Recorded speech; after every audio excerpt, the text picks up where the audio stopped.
আমরা ছোটবেলায় একটা প্রবাদ শুনেছিলাম, যার নয়তে হয় না তার নব্বইতেও হয় না।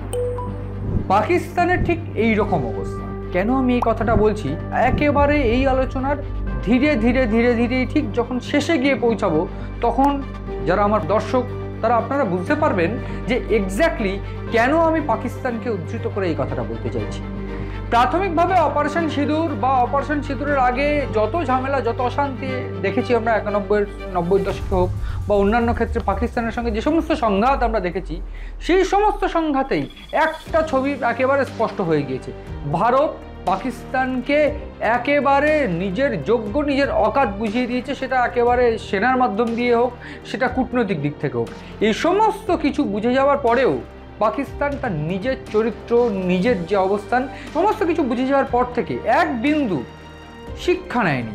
শুধু তাই নয়, এতটা নির্লজ্জ পাকিস্তান যে নিজেদের এই জঙ্গিবাদ, এই সন্ত্রাস, এই সমস্ত কিছু জিয়ে রেখে, বাঁচিয়ে রেখে তারা চাইছে ভারতের সঙ্গে শত্রুতা করতে।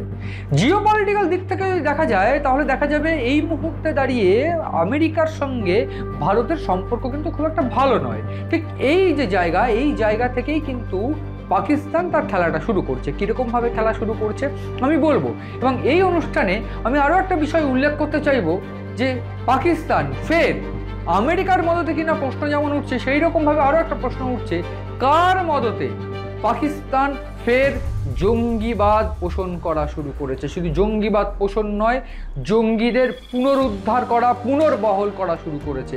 সেই তথ্যই এসে পৌঁছেছে ভারতীয় গোয়েন্দাদের হাতে। কি বলছে ভারতীয় গোয়েন্দারা এবং ঠিক এই গোটা ঘটনাটা কি, তাই নিয়ে আজ আমার অন্যতম আলোচনা। প্রাথমিকভাবে আমি যদি শুরু করি, তাহলে দেখতে পাবো যে জিওপলিটিক্যাল স্ট্যান্ড এই মুহূর্তে রয়েছে ভারত এবং পাকিস্তানের। পাকিস্তান কিছুটা আমেরিকাপন্থী হয়েছে এই মুহূর্তে দাঁড়িয়ে। চীন তাদের থেকে দূরে সরে এসেছে, চীন ভারতের সঙ্গে হাত মিলিয়েছে।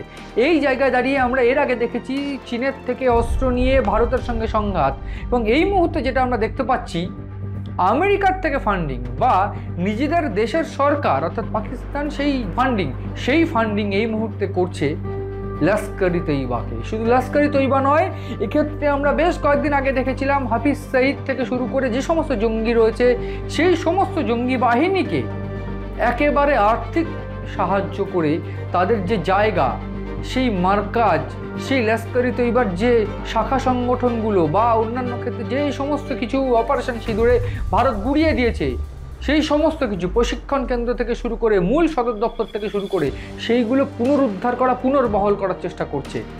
এই মুহূর্তে দাঁড়িয়ে গোয়েন্দারা যে তথ্য এসে পৌঁছেছে গোয়েন্দাদের কাছে, পাকিস্তান এবং পাকিস্তান গভর্নমেন্ট মূলত তারা লস্করি তৈবার যে সংগঠন, সেই সংগঠন লস্করি তৈবার মার্কাজ, সেই জায়গা অর্থাৎ সদর দপ্তর, সেইটাকে পুনর্বহাল বা পুনরুদ্ধারের চেষ্টা করছে বা ফান্ডিং করে সেটাকে তৈরি করার চেষ্টা করছে পুনরায়, এবং সেই জায়গায় তৈরি হবে হাজার হাজার জঙ্গি।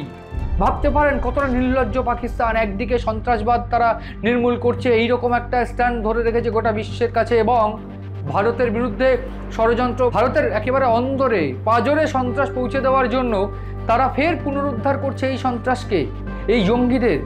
ভাবা যায়, তাও কিনা কার সাহায্য নিয়ে, সেটা বলবো।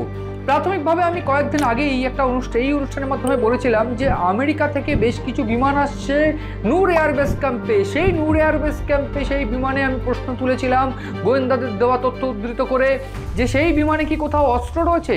শুধু ত্রাণ নয়, ত্রাণের নাম করে যে বিমান আসছে S-17 গ্লোবস্টার, এবং এই গ্লোবস্টার যে বিমান আমেরিকার, সেই বিমান সেখানে আসছে, এবং উচ্চ পর্যায়ের যারা নেতা বা কর্তা আধিকারিক তারা রয়েছেন বায়ুসেনা কমান্ডার বা তারা মেজর জেনারেল র্যাঙ্কে রয়েছে, এবং এই জায়গায় দাঁড়িয়ে সেই অস্ত্রই ঘুরপথে চলে যাচ্ছে, বা সেই ত্রাণের নামে পাওয়া অর্থ বা অস্ত্র সেটাই ঘুরপথে জঙ্গিদের কাছে চলে যাচ্ছে।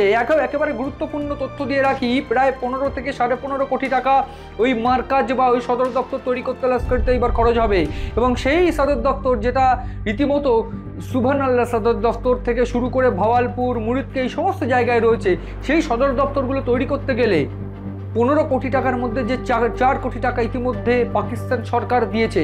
এবং এই জায়গায় আমি দুটো নাম করে বলতে চাইব, যে দুজন জঙ্গি এই মুহূর্তে জ্যেষ্ঠ কমান্ডার মাওলানা আবু জার ও ইউনুস শাহ বুখারী, এবং এই মাওলানা আবু জার এবং ইউনুস শাহ বুখারী তারাই মূলত এই প্রোগ্রামটা, এই প্ল্যানিং তত্ত্বাবধান করছেন এবং